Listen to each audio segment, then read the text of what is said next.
A very good morning. Happy Monday to you and wishing you a wonderful week ahead. We'll talk about three things today: supply issues, earnings season preview, and the week ahead.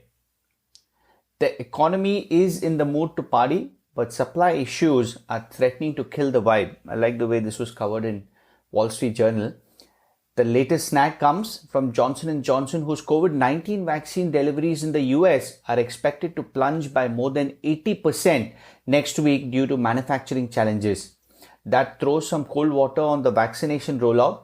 Many states were counting on J&J's single jab vaccine to speed up the immunization process. General Motors is another company affected by supply issues. The automaker said Thursday it will halt production at several factories due to the global chip shortage.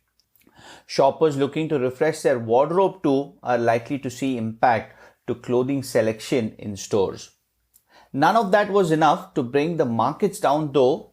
The S&P 500 gained 0.8% on Friday, 2.7% for the week. Dow Jones added about 0.9 and ended 2% higher for the week. Both indices set new records. The Nasdaq rose 0.5% for the day and gained about 3.1% for the week. Shares of technology giants were among the biggest winners in the stock market last week as investors returned to a trade that have been widely popular for much of last year.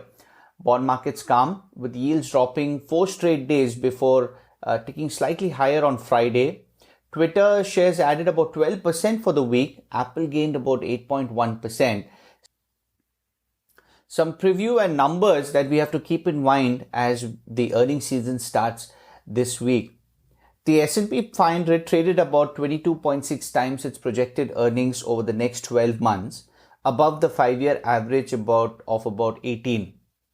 Paying up even for high quality companies raises the prospect of muted future returns for shareholders, something that we have to keep in mind.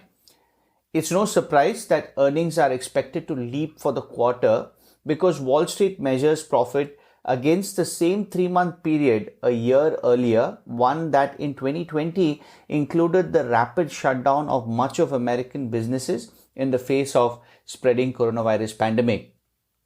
Even so, investment analysts have grown more upbeat since the start of the year, lifting their forecast for profit growth among S&P 500 companies to 24% from 16% at the end of December.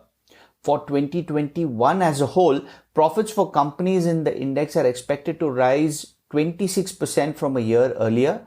They are forecasted to keep climbing in 2022. Sales growth and earnings growth is definitely what we'll be looking at, but beyond the quarterly results in the coming weeks, investors will pore over executive commentary about key issues. Will rising raw material costs lead to announcement of price increases as they recently did at Kimberly-Clark, the maker of Huggies diapers? How would Mr. Biden's proposal for corporate tax increases affect the bottom line?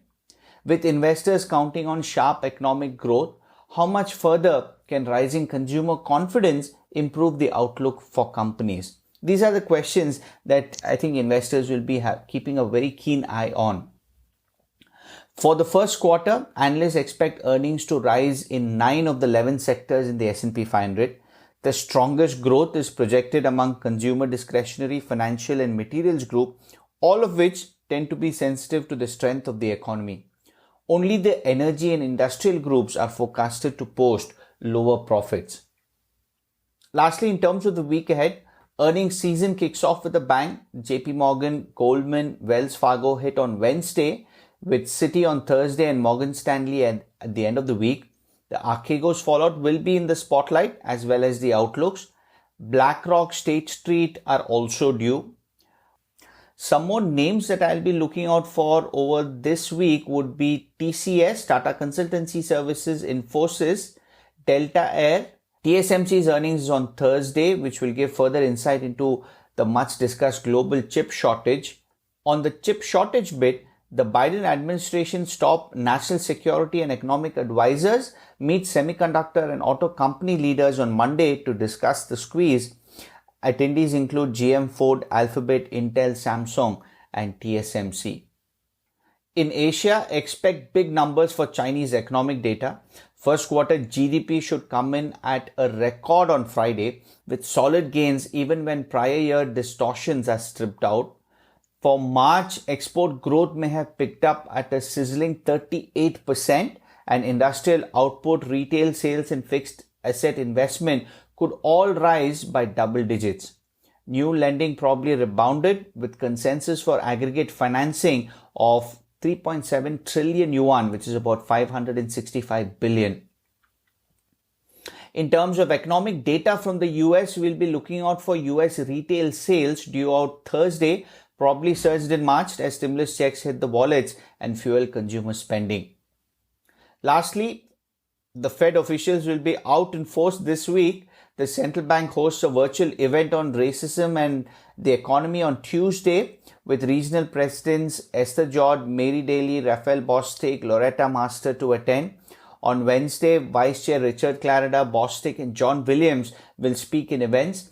Bostic, Mester and Daly are up again on Thursday. So a lot of Fed speak to track as well. That's the update. Stay safe and healthy. Have a lovely week ahead and I'll speak to you tomorrow.